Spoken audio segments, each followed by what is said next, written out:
Սիրելիս, քո երազանքն է մահացել, և դու ես կասկածում, որ քո աղոթքը պատասխանվելու է։ Նույն իրավիճակում էր այն իշխանը, ում աղջիկը մահացել էր։ Եվ Մատթեոս 9-րդ գլխում այս պատմությունն է, որ իշխանը գալիս է անհանգստացած Հիսուսի մոտ և ասում է՝ իմ աղջիկը մահացել է։ Եվ Հիսուսը գնում է իշխանի տուն,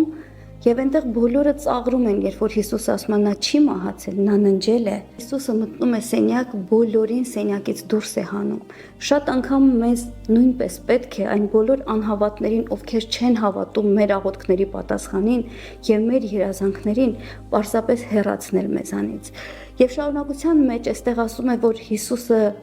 աղջկան կենդանություն է տալիս և զարմանում են այդ հրաշքի վրա։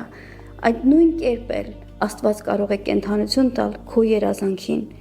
այն թանկ բանին, ում արդեն վաղուց կամ ինչին արդեն վաղուց հրաժեշտ ես տվել, և քեզ թվում է, որ այն մահացել է,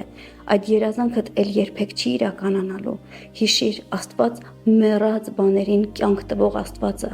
Աստված հեղինակն է կյանքի և կենդանության։ Աղոթիր, որպեսզի քո երազանքները և քո աղոթքները պատասխան գտնեն Տիրոջ մեջ, Տիրոջ կամքի համաձայն։ Եվ եթե քեզ ասում են